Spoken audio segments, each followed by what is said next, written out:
Suit up, strap in, warm the tires, and leave on yellow. Time for the MitsuTimes podcast. Presented by MitsuTimes.org, the home of the fastest Mitsubishi cars. With your host, Josh. Hey, what's going on, guys? It's Josh from MitsuTimes. Today, my guest is the owner of Speed Farm Garage, the home of the 4G MR2 mid-engine 4G Eclipse. James, how are you doing today? Doing well, and yourself? I'm great, man. I'm so glad to. I know we've been trying to do this for a while, and I really wanted people to hear your story and hear the story of your shop and the crazy stuff that you're doing. So I'm so glad that we got a chance to do this. Happy to be here. Happy that we finally found a time to make it work. Yes. So let's talk about Speed Farm Garage. I want to start off with the how, when, and why you actually started. So Speed Farm Garage, it's an evolution from just basically a group of buddies and I who like to build up our cars. I had my Mitsubishi Eclipse. Other guys had their Volkswagens, Audis, Hondas, and that started about 2017. But the actual property, the Speed Farm Garage itself, is something that I purchased in 2020. Okay. What it is a property out in the country, lots of farmland around. But I don't grow crops. I grow fast cars, so it's the Speed Farm. From there, it grew from a personal shop into the full-on business that we have today. Heck yeah. So, James, what kind of products and services does Speed Farm Garage offer?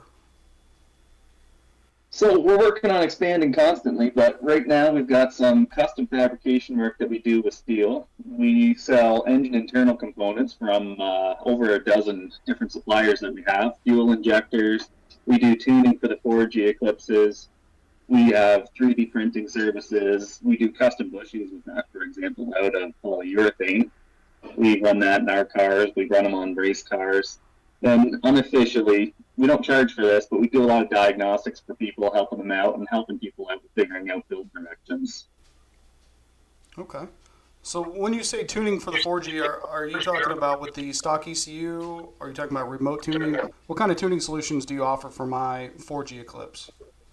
So for the 4G Eclipse, what we traditionally would do is we run it through Fastworks. We're an authorized dealer with them as of 2023, and we've gone through a handful of cars there as well, a lot of happy customers. So it just runs on the factory ECU, gives full editing of the fueling tables, the ignition. You can go through there, you can set up launch control, a lot of fun stuff that you can do in there. You can even go as far as to add in support for forced induction on the factory ECU. Wow. Without worry about going standalone. That's awesome. That's a big cash saver right there. Yes, it is. So, James, why is it that your shop focuses on the 4G platform? Because we see it kind of underrepresented, but you're kind of to blame, I guess, for all the fast ones that we're seeing. So the focus on the 4G platform comes from the need for a product. Like you said, it's a very slept-on platform, and when I was first working on mine back in 2015, I found there really wasn't much available for them. What really didn't help was that the community had a strong negativity to it. I had repeatedly had people tell me, no, you're not going to do this. No, you can't do this to these cars, things like that. No, you'll never make it fast. No, it'll never be a fun car. It is what it is, like your stock. All in all, I felt the entire view needed changes. I felt that continuing to focus on them allowed the community to grow, and I'm proud to be part of it. Heck yeah. Now, James, you can tell me if I'm overstepping here, but in my opinion, you really put the 4G on the map with your mid-engine 4G Eclipse. Why don't you tell us a little bit about it? Thank you. So what my mid-engine Eclipse is, it's a half tube frame conversion on a 2007 Eclipse GT. It's run a fuel cell in the front where you typically find the engine, and the engine sitting in the middle where the fuel tank usually is. So just swap the places on there. It's running a set of headers on there, custom exhaust, custom suspension, designed from the ground up. A lot of math had to go into that, a lot of geometry. Guys at DC Racing thought I was crazy when I was asking for what I was asking for, but the results are there on the racetrack now. Yeah. It's at 2,660 pounds on the last weigh-in with a 4852 weight bias. So that's a weight bias towards the rear, not the front, unlike a factory car. Huh. On a factory 6-speed manual transmission, has torque biasing diff in it, similar to what you'd actually get out of a Radical SR8. Overall, the relocation on top of making it rear drive has just been a great engineering project. Made it a lot better as a car, and it's a fantastic toy. And when this thing first broke out, it went crazy viral. I feel like every Facebook ad I seen was for an article with your mid-engine 4G Eclipse. I thought that was so cool. Yeah, that was definitely a boost to the ego right there. When I first went public with the car, it was at a Falcon Autosport drift event of all things every winter. There it was, about minus 30 degrees outside, and there I am testing a car that, honestly, had never been run outside my driveway until that day. That's awesome. It was nice though, having all the interviews done on the car, having car scoops contact me up, a whole bunch of places, and it was just constant emails for a while and constant interviews on the car. That's great. The picture of it going sideways in the snow with the steel wheels on, I hope that's hanging on your wall somewhere. Not on a wall yet, but it's on my phone screen as my background. That's one of any car I've ever done. So, James, I really think it goes without saying, but I really want to get kind of inside your head a little bit behind the build. What inspired you to build this mid-engine 4G Eclipse? Well, to come up with an idea like that, you do have to be a special level of drunk. Was inspired during a night of drinking. So I think my buddies and I, the guys that we built here at Street Farm Garage, were sitting there having some drinks with coffee around in the background, and just had a random thought: if an engine could be in the front and front-wheel drive, why can't you put it in the back for rear-wheel drive? So after that, basically the next day, I started scouring the internet trying to find a pair of Eclipse GT to use for that project. Everybody thought that I was crazy doing it, but everybody was quite supportive, thinking it was going to be a really neat build. I ended up finding one with a wrecked motor from a friend, Martino. He had to move out west, and he had to sell his car. He didn't have any viable way to bring it out to BC with him, so I ended up buying that off of him. Then I found another one not too far away, just a few hours north, with a crumpled frame. Honestly, pretty glad that one's off the road. Not even the seller knew. But after being hit in a parking lot, it smacked the crash beam and popped the welds on the frame, so the whole front end was starting to crumple. Jeez. Get to drive. So, needless to say, that's not the one that I used for the donor chassis. And it just happened to match your four-cylinder Eclipse, same color, so that's pretty convenient. Yeah, it was very convenient. All three of them actually were in the same orange color. Oh, wow. So for a while it was interesting looking out in my driveway and just seeing the three orange Eclipses parked there side by side. Forget which one's which sometimes. Yeah, well, when you start having the exact same body on them all, you gotta start checking and being careful. Is this the right BT that I'm getting into? Same interior, same exterior. Which one's which? Right. Wow. So James, this car could easily be, just travel around and be a show car, but that's not your plan. You've already talked about racing it in the snow.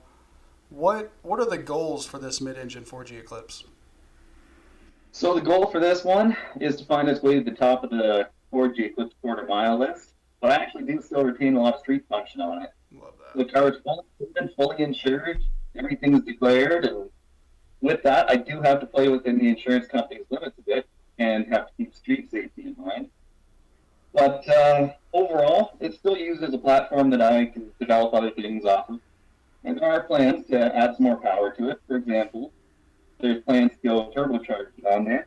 Playing around with the idea right now, bouncing between a compound setup of a supercharger and a turbo single, or go twin turbo. I haven't quite figured out exactly which direction it's going to go in yet. Okay. But the idea of it is a home-built supercar, not just a purebred race car. Yeah. So something that, like you said, you could still be able to drive back and forth to the shop. Exactly. It can go to the shop, it can go to the grocery store, I can take it to a show. I'm not really a big show car kind of guy, though. When I go to show off cars, it's usually at the racetrack. Right, yeah. So, in the summer on a nice night, that's a better spot to find me than the Cars and Coffee. It's hard for me to admit this, being so into cars, but car shows are just too boring for me. Like you said, though, unless you're showing off race cars. Exactly. Nobody's upset at the racetrack. Nobody gets mad when somebody has a build that's not to their taste because everybody's out there just having fun. Yeah, exactly. So, James, let's go back a little bit. I want to talk about, talking about the shop again. I want to talk about the future of Speed Farm Garage because it seems like every couple weeks, you're introducing a new product. So, where is Speed Farm Garage headed, and you know, what products and services are you hoping to offer in the future? So the way I see it, future Speed Farm likely lies as a fabrication shop.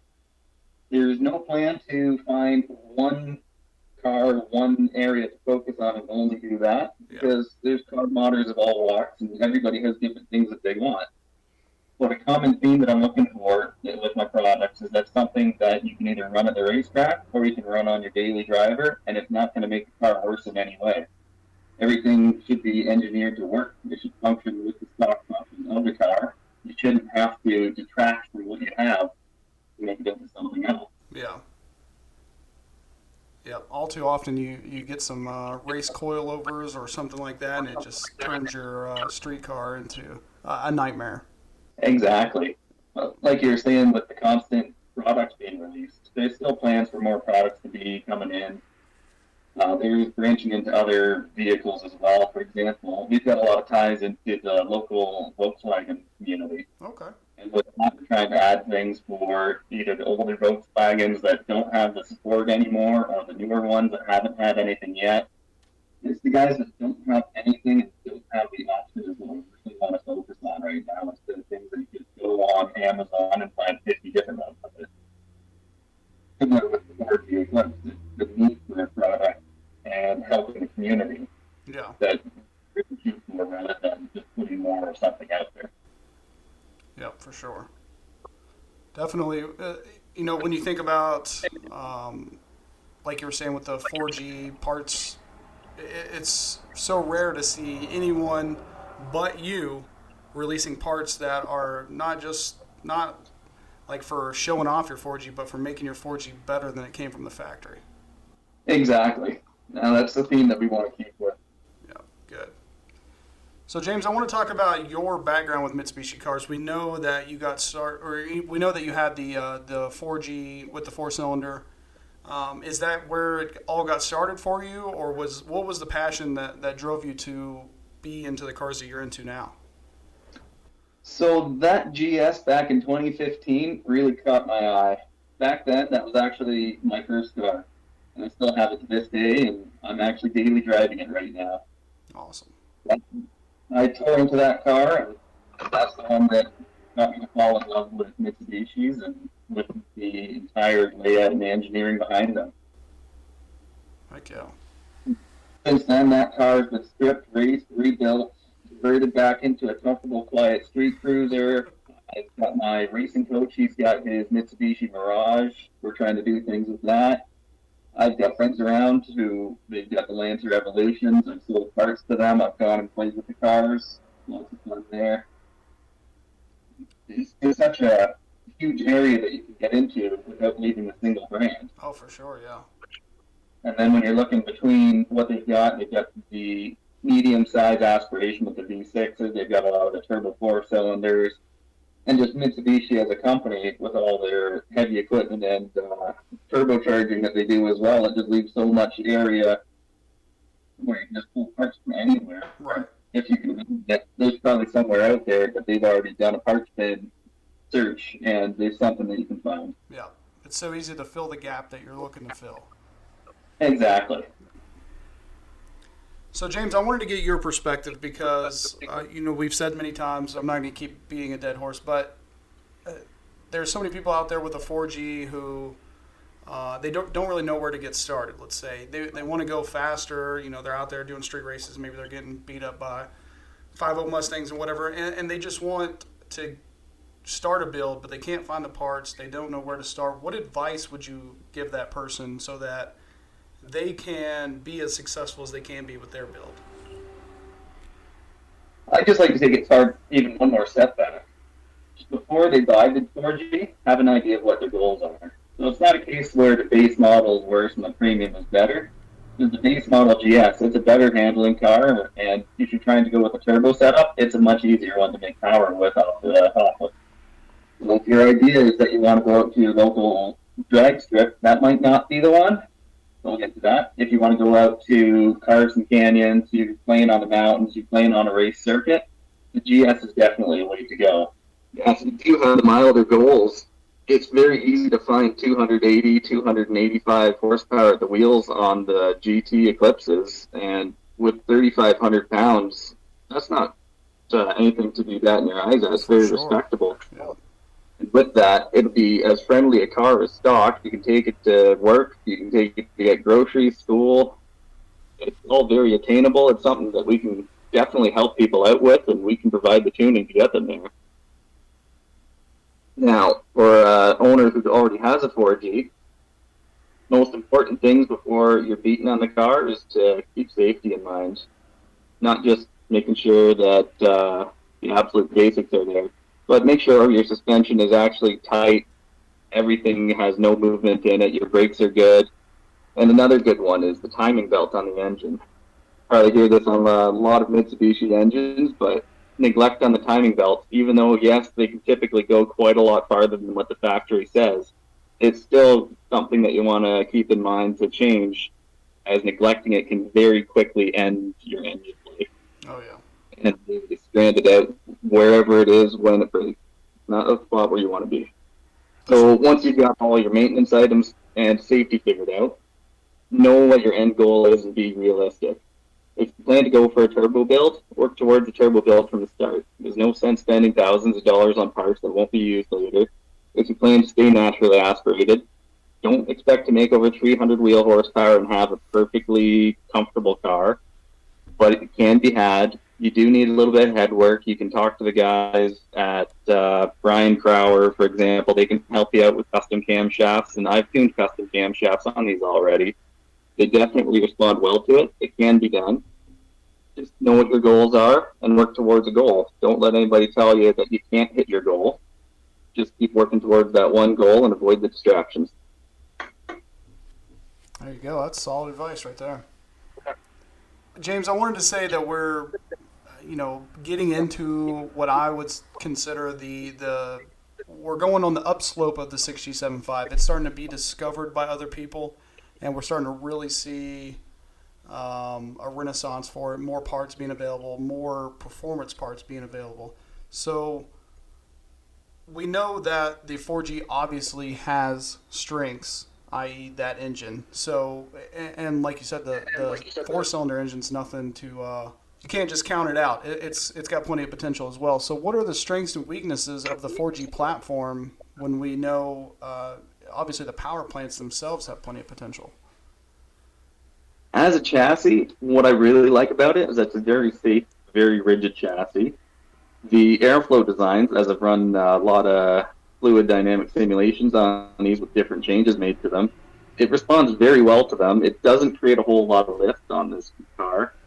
It's very easy to make downforce with, even though we're not seeing anything with that in the market at this time. Overall reliability of it is good. The suspension components, the control arms, for the most part, they're quite beefy. They're designed for being able to hold the amount of weight that the car has in its heaviest trim. And if you're not driving a V6 fully loaded leather Spider Edition, you got to remember, you still got all the strength of a car that's designed to have that 3,900, 4,000 pounds of weight. And you might be down as low as 3,100 on your naturally aspirated four-cylinder manual when you're getting started here. That means that you can actually beat on these quite a lot without having any issues in the chassis. Huh. Weakness-wise, of course, it is front-wheel drive. That big, safe, rigid chassis, well, it is heavy for what it is. It's a big car for a sports car. And it's not like the first and second gen cars. There's a lot of metal in them. And if you're looking to take it to the racetrack and you're going to be running with a roll cage on there, that does mean you're going to have a lot of work when you're going through and you're trimming a lot of material out. When I was working on the mid-engine conversion, I had to do an awful lot of cutting on these, and I found myself going through quite a few carbide blades as I was doing it. you will find areas that are as thick as a 1/4 inch of steel Shoot. on the frame rails, and you will find areas where you think it's only going to be one layer of 16th inch steel, if that, and no, you'll find that you might have 2 or 3 of that. Man. So there is a lot of material on these cars. There's a reason why when you see them after they've gone off the road and they flipped and rolled on the roof, that the roof line basically crunched in. Yeah. There is a lot of strength. You do see that sometimes, a 4G getting into a bad crash, and basically the entire passenger compartment is exactly like it was before. Exactly. So James, I think you've already answered it at this point, but I want to confirm with you, what is it about this platform that keeps you motivated to not be like most of the community and make them into show cars? What is it that motivates you to want to make them go faster? So motivation to make them faster in a large part comes from the challenge of doing it with the very limited resources available and the community support. As I've gone through my projects, I've found that the community has been very supportive, which is a very drastic change to what the community was just back in, let's say, 2016, 2017. Yeah. I'd say that's where we started seeing the turnaround on the community, but it's all flipped now. There's a lot of support. There's a lot of growth happening right now. I'm very happy to be a part of it and very happy to support other people with their builds. It's become a very, very healthy atmosphere, and I think it's not only a great platform, but I think it's a great community of people that are working on them these days. Yeah. We're seeing a lot of neat builds happening and a lot of growth. There's certainly a lot of we're starting to see more performance builds and less show car builds right now. For sure. Yeah. So James, I have on here when you think there'll be a new number one on the 4G list, but realistically, the question should be, when are you going to take over the number one spot on the 4G list? I'm looking to take that spot this summer. I've been eyeing already bias ply, drag tires. I want to go out there on a set of slicks. I want to take that spot. There's no question in it. That's got to be my spot. I want to see you. I want to see you absolutely destroy it. Yeah, I want to see that number drop quite a lot on the record right now. I want to put a gap in between. Yeah. So, while my mid-engine car may not be a dedicated drag car, it was built entirely for doing circuit racing. It's light, it's rear drive, and it hooks. So, even just with the mid-engine conversion, I compared my 0 to 60 times. So on the same identical tires, where I ran a 5.5 second 0 to 60 time, when it was front-wheel drive, I managed a 4-second flat with the rear drive. Wow. And James, I kind of wanted to get your perspective. I know this is going back to kind of what we were saying earlier, but maybe you don't from your perspective, but from my perspective, I'm looking at the 3G guys taking the engine out of the 4G with a car that weighs very similar and being able to pull off 10-second passes. So why aren't we seeing that with cars that the engine came in from the factory? That's a good question. A lot of it, we just need to get more people out there with their cars at the racetrack, and we need to see what people are doing.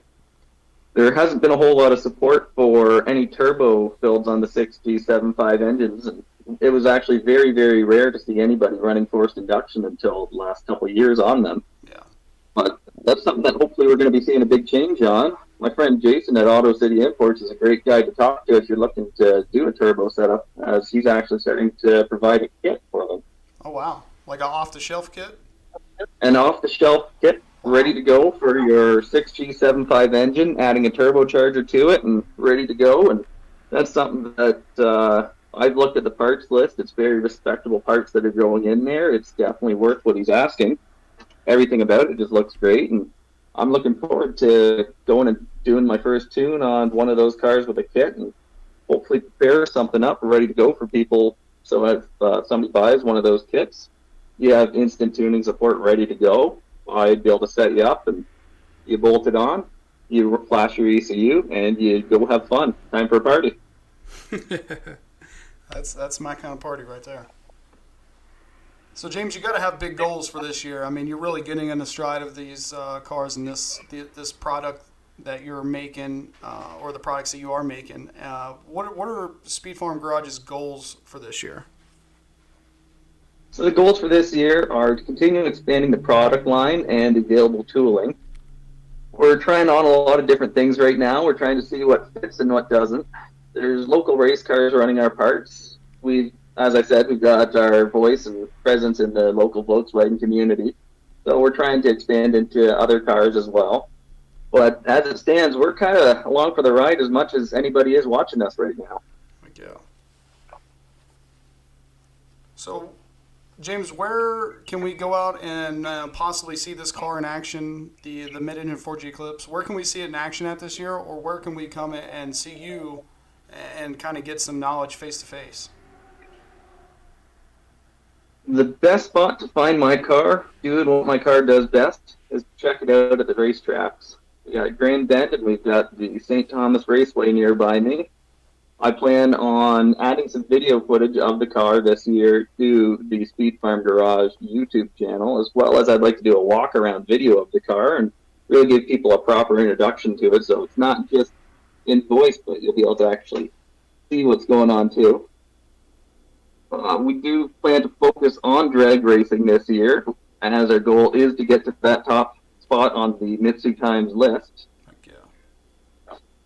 As for larger events, you can probably find us at the Falcon Autosport track day events, as well as at the Berlin Classic this year. We're going to try and attend and show off the car there. Awesome. Berlin Classic is a show held at the Grand Bend racetrack. Oh, wow. Definitely worth checking out. There's a lot of camping that goes on there, burnout contests, there's lapping, quarter mile. It's car guy heaven. It's everything you need. Heck yeah. Sounds like my kind of event. Exactly. So, James, you just launched the website maybe a month or so ago, probably 2 months, 3 months now at this point. So tell us about your new website, and then tell us where we can find you on social media and be able to keep up with the products you're releasing, your car, and everything that Speed Farm Garage is doing. So our website, nice and simple, is speedfarmgarage.com. If you just put Speed Farm Garage into Google, your first results, where you're going to see our YouTube, you're going to see our website, you're going to see our Facebook, you'll see our Instagram. It's all right there and ready to go. Nice and easy to find. We like to put our product releases on the Instagram and the Facebook, as the Instagram is more where we like to put our showier side of things. A little bit less technical there. But we do still put our content up. If you're looking for buying our most popular items, we do list them on our website, but we do have literally access to thousands more items than what we have listed on the website. As I said, there's over a dozen different brands of items that we can get. If you're looking to build your engine, if you're looking for fuel injectors, if you're looking for chassis braces, that sort of stuff, we've got that. If you're looking for custom 3D printed, we've got that. You need a custom set of bushings, I can work by measurements. I can make the custom bushing for you, and I can mail it out. You can have it right on your door. Something that didn't exist a week before is now yours. Wow. We make the bushings out of 95A rated polyurethane. They're ready for the racetrack. We've had a lot of fun on them. Awesome. Very happy with what we've got going on right now, and when it comes to custom, as long as we can get the measurements, we can typically make something for you. That's great. I love that, not just are more parts being available for the 4G, but custom parts are being available for the 4G, so that's awesome. Exactly. For example, if somebody needed a custom bushing made for their rear differential carrier, for example, if you can't find one, give us the measurements, we can make one that sleeves right in, and you're good to go. Wow. Sway bar bushings, we've done a whole lot of them. We've got them for multiple different cars. Right up to motor mount even. We can make motor mount bushings. There's a lot of different things that we can make, and with the power of technology these days, we're able to keep on growing and expanding what we're doing. That's awesome. I just thank you for what you're doing, James, because you're keeping not just 4Gs on the road, but you're keeping all kinds of different cars on the road when we're going through this part shortage kind of lull in part suppliers. So, yeah, definitely thank you. You're welcome. So, James, is there anybody out there that you want to give thanks or a shout-out to for helping you get where you are, helping Speed Farm Garage get where it is? Oh, for sure. It's definitely not a one-man operation. So, our son James, but we've also got multiple people here. We've got my friend Dave, Jaden, Christian. They've been big helps with this build and with overall everything when it comes to the business. Family that's helped me come along with my skills and with growing and support. Jason at Auto City Imports, when I was first getting into the 4G platform, he was terrific, lots of help. Adam Heisman, great guy there as well. There's a whole lot of people in the community. I can't name everybody right now. There's just so many of you out there. Just everybody, fantastic. Thank you all for the help and with getting business to where it's at these days, as well as getting me and my personal projects where they are. Heck yeah. Well, James, I just wanted to make sure that I say thank you for coming on as a sponsor for the 4G list. It's awesome that someone so involved in the platform is the sponsor of the list, and that we get to have this list for people in the 4G community to have something to shoot for. So thank you. You know, it's awesome to partner up with someone like you. So definitely thank you so much. And thank you for having me. It's very nice to be able to go out there and sponsor the MitsuTimes page and get as many people with their names on there as possible. Come on, let's go. Let's populate that list this year. Yeah. All the people who've been messaging me over the off season saying, "Hey, I got a 4G. How can I make it faster?" And I've been sending you to Speed Farm's Garage. Let's see when the warm weather hits. Let's see you up here on the list. We want to get at least 50 cars by the end of this year. At least 50 cars? Oh, well, I bet we can hit that goal. Good. Maybe we'll do something special for the 4G guys if we hit that 50. That'd be fantastic. Yep. Yeah. Good. We maybe we can hook up with one of the Turbo Parts Canadas or something. We can do a turbo giveaway. Oh, that'd be a very special one. He's been he wants to get into some new platforms, so maybe we can do it together. Awesome. Well, James, thank you so much for taking the time coming on here and telling your story. And I usually say I hope that we get some more 4Gs on the list, but I have no doubt that not just you this episode, the community is behind you. So I know that we'll get up there and get some cars added this year. I'd like to say thank you for having me on the show today. You're very welcome. Thank you.